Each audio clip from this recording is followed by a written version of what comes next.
Hi, I'm Dan. And I'm James. And welcome to the Cornwall Property Podcast, where every week we bring you the latest news, hot topics and guidance around the Cornwall property market. Stay tuned to be informed, inspired and to have any of your property related questions answered by trusted local property professionals. Welcome back. I'm Dan. I'm James. And this is the Cornwall Property Podcast. This is episode 28. This is our Ask Dan and James episode, where we take your questions and we hopefully help answer your property related conundrums, shall I say. So James, how can people get in touch? Straight on the website, you can go to cornwallpropertypodcast.com, scroll to the very bottom of the page and you can write us a message on there, or as many as you always do, go to our Facebook page and send us a message on there and we will very quickly come back to you. Fantastic. So let's crack on. What's the first question we got? So we've got a question here from Rob in Exeter, who asks this. Nice to see the podcast is reaching out. It's great. I own an unencumbered property which I currently let to my brother. Kind. I have sadly recently split from my partner, sorry to hear that, and need to purchase my own property as I really don't like the idea of renting. The property is worth around 190,000. I have 30,000 cash currently, which limits my options as it stands. What would you recommend I do? Thank you for that, Rob. Excellent, Rob. Thanks for getting in touch. Interesting. I've got quite a few questions as well, but generally it depends on your brother's situation, I guess, because you've got an unencumbered property. For those that aren't familiar what that means, it basically means there's no mortgage on the property. So Rob owns his property outright. He bought it with cash, which is brilliant. So if you've got £190,000 of cash stuck in a property, it's quite frustrating when you want to access some of that. So the only way you're going to really be able to access that, Rob, is if you, one, put a mortgage on it, or two, sell it. Those are your two options. So if we were to quickly just go through both of those, both are going to require you to potentially get your brother to move, because you are not going to find that there's many mortgage lenders that will lend you to allow you to put a buy-to-let mortgage on your property when you've got a family member living there. You can't let to family members within a buy-to-let. As I understand, again, we're not mortgage advisors, please seek professional advice, but as we understand it, or as I understand it, James might jump in and correct me at all, and please do, but as I understand it, you cannot let to a family member on an AST. So ultimately, you've got option one is your brother needs to find some alternative accommodation. You can sell the property and release that equity. James and I are not massive fans of selling assets. We massively, as you would have heard from last week's podcast, is you can see how property has increased over time drastically when we compared the Jubilee prices from when the Queen took the throne, and it's gone up 138 times what it was valued at 70 years ago. So property goes up in price. So the idea of selling an asset just feels so alien to me, but sometimes it has to happen. If your circumstances mean that you need to do that, then fair enough. But my preference would be to try and stick a buy-to-let mortgage on this property.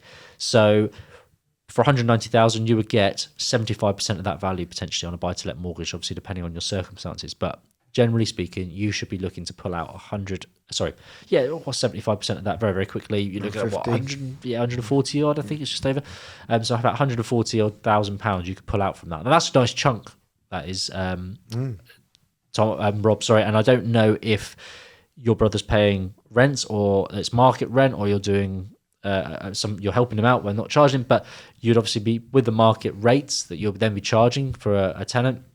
That should hopefully cover your interest-only mortgage quite easily and leave you a little bit disposable income at the end of that. So that, for me, would be the main game for me is trying to pull out as much as you need. You may not need to take 75% of that value out, and it might mean that your repayments are less each month.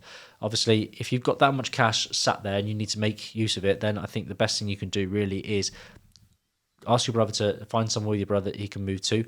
Get yourself a buy-to-let mortgage on this. Pull out as much as you possibly need, up to 75% of the value, and with that 140,000 plus your 30,000, you're in a nice position then to buy yourself somewhere. Obviously, depending if it is Exeter, as you said you are in, then I think you should get somewhere half decent for that. It should be a good opportunity for you there, Rob. So yeah, that's where I'm at. James, are you on the same page? Yeah, very much so, the same page. I mean, I think you're in a very good position.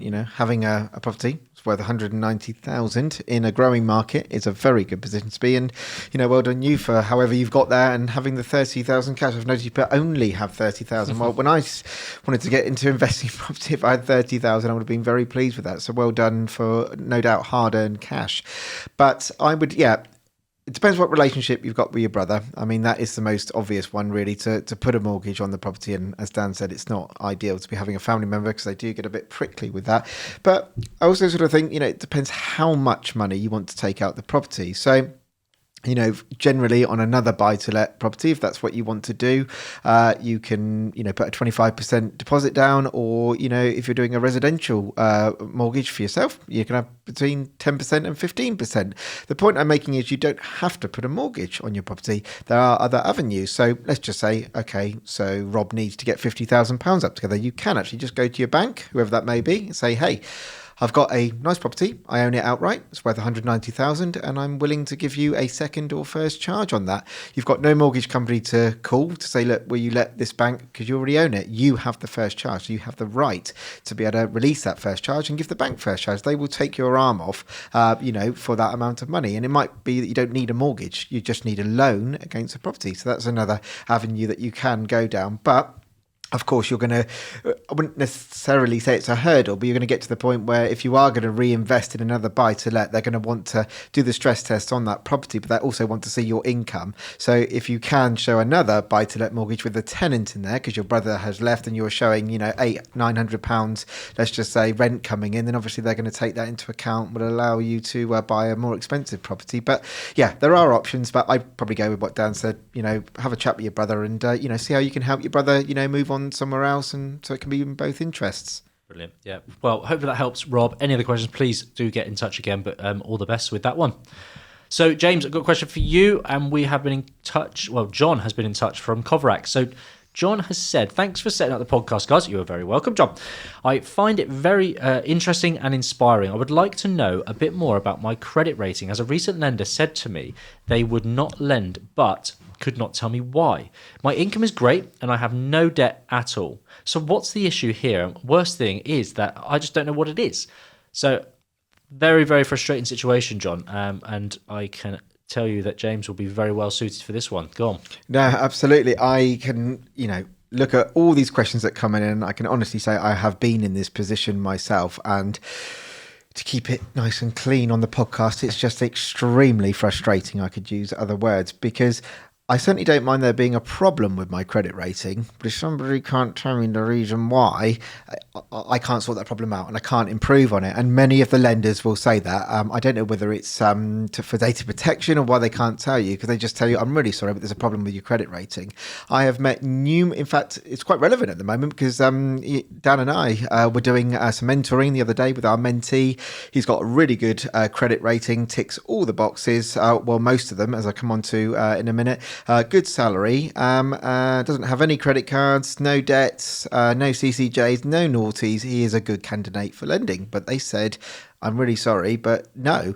So this individual went off to then find out a bit more in depth. And this is what I would certainly recommend, John, is to basically, you can get a better breakdown. Most people will go to companies like Experian or Equifax, but they'll just get the basic surface kind of view. Free. The free one, exactly that, Dan. But what I would recommend is most of them are about £15 per month. Sign up for 30 days. Some of them give you an offer. I think Experience had an offer where you can get 30 days for free to try it out. Then you can always cancel. But what it will do is give you a really in-depth report. And this is what we did with our mentee. And we went into it a little bit further. And it's a real common one that nobody even thinks about. We found quite simply he wasn't on the electoral roll. For those of you who don't know what that is, it's just being registered on the electoral roll where you can vote for which government you want to be in power. And it was just quite simply, he's just not a political person. Maybe a good one there, but for the lending game and in property, you have to be on that electoral roll to get a mortgage. And if you don't know that, that could be one of the reasons. So definitely get onto Experian or Equifax, download, pay that £15. It'll be the best investment you ever do, because as Dan and I know, and many others, your credit rating is the holy grail, and you can find out what it is. And just to give you another example, I was, in a similar position, no debts, no CCJs, no nothing. I was on the electoral roll, but yet the lender wouldn't lend to me, and I didn't know what it was, which was very frustrating. Once I had a look into my report, it boiled down to basically I had an old debit card, which wasn't in debt or anything like that, but I hadn't changed. It was still active, a zero balance, but I hadn't changed the address where I'd moved from 5 years ago. So it was an identity thing that was messing me up. They couldn't recognise why. So basically, lenders are very sensitive to your credit rating. So that is one of the first things that needs to be in order, really. So I hope that helps there, John. Definitely. No, thank you for that. And it's generally, it's the footprint. You're leaving a footprint everywhere. Everything you do, everything you buy.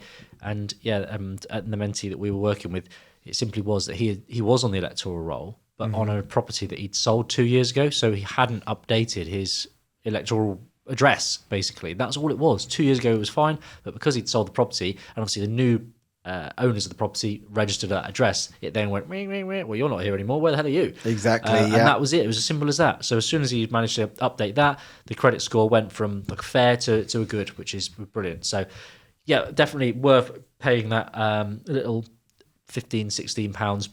What I do, John, is I sign up, I get the full score, and then I put a little reminder and a notification to myself in 20 days to cancel the subscription. So within that 20 days, I can access it and download it again and get any updates. But on 20 days' time, I remember to cancel that subscription and I don't pay the next month because I don't need it. And there's quite a few of them out there now. And it's becoming a bit of a trend, actually. It's a bit like us with the podcast. We're trying to get as many likes as we can on Facebook. So please do like us wherever you can.